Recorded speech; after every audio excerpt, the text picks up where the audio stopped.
மருத்துவம் மற்றும் மக்கள் நல்வாழ்வுத்துறையில் இந்த அரசு பொறுப்பேற்ற நாள் முதலாக 104 மருத்துவ உதவி தகவல் மையம் ஒன்று தொடங்கி நீட் தேர்வுகளில் தேர்ச்சி பெறாத மாணவர்களுக்கு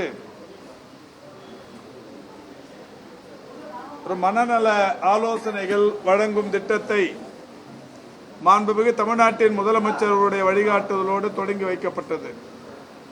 தொடர்ச்சியாக கடந்த 4 ஆண்டுகள் ஒவ்வொரு ஆண்டும் நீட் தேர்வுகளில் பங்கேற்று தேர்ச்சி பெறாத மாணவர்களுக்கும் நீட் தேர்வில் தேர்ச்சி பெற்று மருத்துவத்திற்கு இடம் கிடைக்காத மாணவர்களுக்கும் மனநல ஆலோசனைகள் தொடர்ந்து வழங்கப்பட்டு கொண்டிருக்கிறது.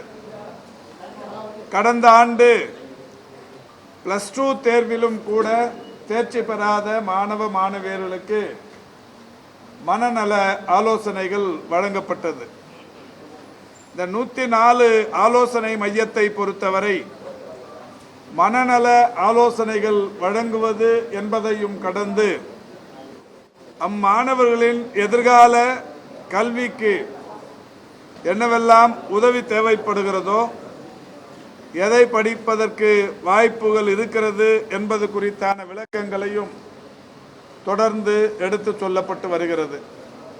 அந்த வகையில் இந்த ஆண்டு தமிழ்நாட்டில் நீட் தேர்வு எழுதிய மாணவர்கள் 1,35,715 பேர். இதில் தேர்ச்சி பெற்ற மாணவர்கள் 76,181 பேர். தேர்ச்சி பெறாத மாணவர்கள் 59,534 பேர். முதல் கட்டமாக 80 மனநல ஆலோசகர்களை கொண்டு 2 ஷிப்டுகள் என்கின்ற வகையில் இன்றைக்கு இந்த மனநல ஆலோசனைகள் வழங்கும் பயிற்சி திட்டம் தொடங்கப்பட்டிருக்கிறது. 80 மனநல ஆலோசகர்களும் இந்த பயிற்சியினை தொடர்ந்து மேற்கொண்டு வருகிறார்கள்.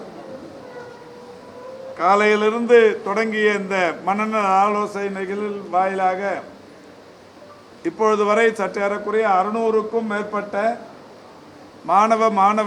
மாணவியர்களோடு தொடர்பு கொண்டு பேசப்பட்டிருக்கிறது. அதில் ஒரு 30% பேர்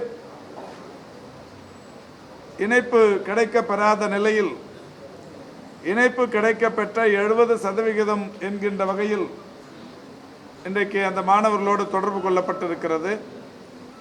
அந்த மாணவர்களிடத்தில் நீட் தேர்வில் தேர்ச்சி பெற தவறு இருந்தாலும் அடுத்தடுத்த வாய்ப்புகள் இருக்கிறது. மீண்டும் இதே தேர்வை சந்திக்கும் நிலையும் இருக்கிறது. எனவே மனம் தளராமல் உங்களுடைய படிப்பை தொடர வேண்டும் என்று அறிவுறுத்தப்படுகிறது. அதேபோல் பெற்றோர்களிடத்திலும் கூட பிள்ளைகளிடம் அதிகமாக உணர்ச்சி வசப்படக்கூடாது, அதிகமாக கோபப்படக்கூடாது, குழந்தைகளிடத்தில் அதிக பயத்தை ஏற்படுத்திடக்கூடாது, பதட்டத்தை விளைவிக்க கூடாது என்று அவர்களுக்கும் அறிவுறுத்தல் சொல்லப்பட்டு வருகிறது. அந்த வகையில் இன்றைக்கு இந்த பயிற்சி தொடங்கப்பட்டிருக்கிறது. 59,534 பேர் இலக்கு என்கின்ற வகையில் இந்த பயிற்சி தொடங்கப்பட்டாலும் தேர்ச்சி பெற்றிருப்பவருடைய எண்ணிக்கை 76,181 பேர். இந்த 76,181 பேரில் MBBS என்கின்ற மருத்துவ இளங்கலை படிப்புக்கு மட்டும் ஒரு 11,850 பேருக்கு மட்டுமே வாய்ப்பு.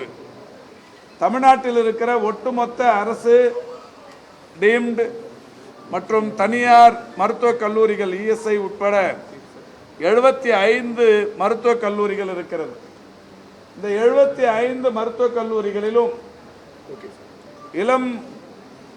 இளங்கலை மருத்துவத்தில் படிப்பதற்குரிய வாய்ப்பு என்பது 11,850 பேருக்கு மட்டுமே. எனவே தேர்ச்சி பெற்றிருப்பவர்கள் 76,181 பேருக்கும் மருத்துவம்தான் இலக்கு என்கின்ற வகையில் அவர்கள் தேர்வை அணுகி இருந்தாலும் இந்த வாய்ப்பு என்பது இவ்வளவு பேருக்கு மட்டும்தான் என்பது அறிவுறுத்தப்படுகிறது. அதோடு மட்டுமல்லாது இதை தொடர்ந்து MBBS என்கின்ற இந்த மருத்துவ படிப்பை தொடர்ந்து வெவ்வேறு வாய்ப்புகளும் இருக்கிறது என்று அறிவுறுத்தப்படுகிறது. குறிப்பாக பல் மருத்துவம், நர்சிங், பாராமெடிக்கல்ஸ் என்று ஏறத்தாழ 20,000க்கும் மேற்பட்ட படிப்புகளில் சேர்வதற்குரிய வாய்ப்புகள் இருக்கிறது. எனவே இந்த மருத்துவம் 11,000க்கும் மேற்பட்டவர்கள், தொடர்ந்து ஒரு 20,000க்கும் மேற்பட்டவர்களுக்கு பல் மருத்துவம் போன்ற மருத்துவம் சார்ந்த படிப்புகளோடு வாய்ப்பு இருக்கிறது என்பதும் அவர்களுக்கு அறிவுறுத்தப்படுகிறது. இதோடு மட்டுமல்லாது கால்நடை மருத்துவம் போன்ற பல்வேறு வாய்ப்புகள் இருப்பதும் சொல்லப்படவிருக்கிறது.